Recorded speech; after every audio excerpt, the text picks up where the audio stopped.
Narendra surrender वाले राहुल के बयान पर तेज हुआ घमासान। बीजेपी नेता सुधांशु त्रिवेदी बोले, ओछी राजनीति करते हैं राहुल गांधी। सरेंडर शब्द का इस्तेमाल करके सेना को अपमानित करने का काम किया। पाकिस्तान में हो रही है राहुल की चर्चा। बीजेपी के राहुल गांधी पर हमले के बाद कांग्रेस ने फिर उठाए सवाल। कहा, ट्रंप के बयान पर क्यों चुप है पीएम मोदी। बीजेपी का इतिहास कायरतापूर्ण रहा है। विपक्ष का काम है सवाल पूछना। ऑपरेशन सिंदूर के बाद प्रधानमंत्री मोदी आज करेंगे मंत्रिपरिषद की पहली बैठक। सूत्रों के मुताबिक बैठक में मंत्रियों को ऑपरेशन सिंदूर का दिया जा सकता है पूरा ब्यौरा। शिवसेना उद्धव गुट के नेता संजय राउत ने कहा, विपक्ष सेना पर नहीं, पहलगाम आतंकवादी हमले पर चाहता है चर्चा। कहा, रूस यूक्रेन ने भी अपने देश की जनता को जानकारी दी थी, लेकिन सबसे बड़ा लोकतांत्रिक देश बातें छिपाता है। शिवसेना सांसद श्रीकांत शिंदे की अगुवाई में यूएई समेत कई देशों में गया डेलीगेशन दिल्ली लौटा। श्रीकांत शिंदे ने बताया, आतंकवाद के खिलाफ सभी देशों ने भारत के साथ खड़े होने का वादा किया। लाइबेरिया और सिएरा लियोन की संसद में पहलगाम आतंकवादी हमले को लेकर मौन रखा गया। शशि थरूर की अगुवाई में देर रात अमेरिका पहुंचा डेलीगेशन। वॉशिंगटन डीसी में बैठकें कर पाकिस्तान की पोल खोलेगा भारतीय दल। जेडीयू सांसद संजय झा के नेतृत्व वाला डेलीगेशन देर रात पहुंचा दिल्ली। संजय झा ने कहा, हमारी 5 देशों की यात्रा के दौरान सभी ने की पहलगाम आतंकवादी हमले की निंदा, भारत के जवाबी हमले की प्रशंसा की। सिंगापुर, जापान, दक्षिण कोरिया, मलेशिया और इंडोनेशिया का दौरा कर लौटा है डेलीगेशन। संजय झा के नेतृत्व वाले डेलीगेशन में शामिल बीजेपी सांसद बृजलाल ने कहा, एफएटीएफ के सदस्य मलेशिया से हमने साफ कहा है कि अब सिर्फ निंदा करने से काम नहीं चलेगा। पाकिस्तान को ग्रे नहीं, ब्लैक लिस्ट में डलवाने के लिए मलेशिया को एक्शन लेना होगा। संजय राउत ने कहा, छोटे छोटे देशों में गए हैं डेलीगेशंस। कई देश तो ऐसे हैं जिनका नाम तक नहीं सुना, नहीं उसको पास अपनी सेना है। अगर जाना है तो चीन और नेपाल जाइए। ऑपरेशन सिंदूर को लेकर भारत नेपाल बॉर्डर पर भी अलर्ट है। पूर्वी चंपारण के रक्सौल से पुलिस ने चीनी नागरिक समेत नेपाली गाइड को गिरफ्तार किया है। रांची की सड़कों पर उतरे आदिवासी संगठन। शाम 6 बजे तक रहेगा चक्का जाम। डोरंडा सिरमटोली फ्लाईओवर रैंप विवाद। आदिवासियों के धार्मिक स्थल मरांगबुरु, पारसनाथ हिल्स, गिरिडीह समेत कई मुद्दों पर आदिवासी संगठनों ने किया था झारखंड बंद का ऐलान। नवी मुंबई के घनसौली डिपो में खड़ी बसों में आग लगी। 2 बस जलकर राख हो गई। इलेक्ट्रिक बस में लगी आग से जली डीजल बस। राजस्थान के अलवर में चश्मे की दुकान में जोरदार आग की तस्वीरें सामने आई। चारों तरफ काले धुएं का गुबार छा गया। आग लगने की वजह साफ नहीं है। चपेट में आई सामने की दुकान। बिहार के मुंगेर में नक्सलियों की बड़ी साजिश नाकाम की गई। करीब 7 किलो के आईईडी बम को नष्ट किया गया। सड़क के किनारे लगाया गया था विस्फोटक।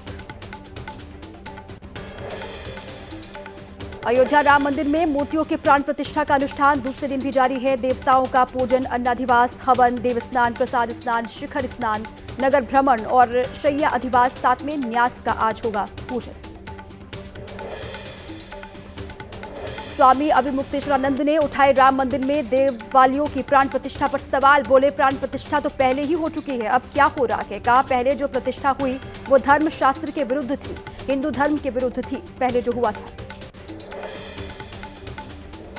दिल्ली सरकार के स्कूलों में क्लासरूम निर्माण में कथित करप्शन का मामला। एसीबी ने मनीष सिसोदिया और सत्येंद्र जैन को जारी किया समन।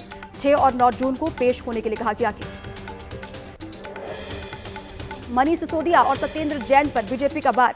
मनजिंदर सिंह सिरसा ने कहा, सत्येंद्र जैन और सिसोदिया ने दिल्ली को दोनों हाथों से लूटा, अब हिसाब देने का वक्त आ गया है। भारत की यात्रा पर ऑस्ट्रेलियाई उप प्रधानमंत्री रिचर्ड मार्लेस दिल्ली में राष्ट्रीय युद्ध स्मारक पर पुष्पांजलि अर्पित की। ऑपरेशन ब्लू स्टार की 39वीं बरसी पर अमृतसर के स्वर्ण मंदिर में किया गया अखंड पाठ। जून 1984 में चला था ऑपरेशन ब्लू स्टार। भारतीय सेना की विशेष टुकड़ियों ने ऑपरेशन को अंजाम दिया था। दिल्ली पुलिस की स्पेशल सेल को मिली बड़ी कामयाबी। मुठभेड़ में पकड़ा गया हिमांशु भाऊ गैंग का शार्प शूटर दीपक धनखड़। दिल्ली के लाहौरी गेट इलाके में लूट की वारदात को अंजाम देने वाला गिरोह गिरफ्तार किया गया। 2 दिन पहले गिरोह ने ज्वेलरी शॉप से लूटे थे 35 लाख रुपए। पुलिस ने चारों को गिरफ्तार कर लिया है और लूट की रकम भी बरामद की। देश में कोरोना के 4,302 एक्टिव केसेस, 3,281 मरीज रिकवर हुए। वहीं अब तक 44 मरीजों की जान भी गई है। पिछले 24 घंटे में ही 7 मरीजों की जान गई। गुजरात में कोरोना वायरस का विस्फोट हुआ। पिछले 24 घंटे में 108 नए मामले रिकॉर्ड किए गए हैं। एक मरीज की जान भी गई, स्वास्थ्य विभाग ने पुष्टि की है। महाराष्ट्र में कोरोना ने फिर बढ़ाई चिंता। एक दिन में 86 लोगों में संक्रमण की पुष्टि हुई है। कोरोना ने 4 मरीजों की जान भी ली। अकेले मुंबई में 500 से ज्यादा केस रिकॉर्ड किए गए। हरियाणा में भी पैर पसार रहा है लगातार कोरोना। 16 नए मामले रिकॉर्ड किए गए। गुरुग्राम में 6, फरीदाबाद में 5, करनाल झज्जर में 2 केस। अंबाला में भी एक शख्स में कोरोना की पुष्टि हुई है। विराट कोहली की रॉयल चैलेंजर्स बेंगलुरु बनी आईपीएल 2025 की चैंपियन। फाइनल में 191 रन चेज कर पंजाब किंग्स की टीम को 6 रन से हराया। 18वें सीजन में बेंगलुरु ने पहली बार ट्रॉफी पर कब्जा किया है। फाइनल में विराट कोहली ने आरसीबी के लिए सबसे ज्यादा 43 रन बनाए। टूर्नामेंट में भी वो 657 रन के साथ आरसीबी के हाईएस्ट स्कोरर रहे। विराट ने आईपीएल 2025 में सबसे ज्यादा 8 अर्धशतक लगाए। बेंगलुरु की जीत के बाद विराट कोहली की आंखों में दिखे खुशी के आंसू। भावुक विराट बोले, टीम के लिए वफादार रहा। मैंने इस टीम को अपनी जवानी और अपना अनुभव दिया। फाइनल में आरसीबी ने पहले बैटिंग करते हुए स्कोर बोर्ड पर 190 रन बनाए। कप्तान रजत पाटीदार ने 26 रन, लियम लिंग्स्टन ने 25 रन और जितेश शर्मा ने 24 रन की पारी खेली।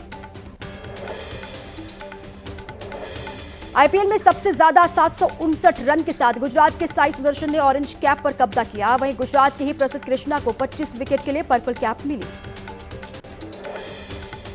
बेंगलुरु की जीत का जश्न अहमदाबाद के नरेंद्र मोदी स्टेडियम से बेंगलुरु तक मनाया गया। फैंस ने पटाखे जलाए और डांस करके खुशी का इजहार किया।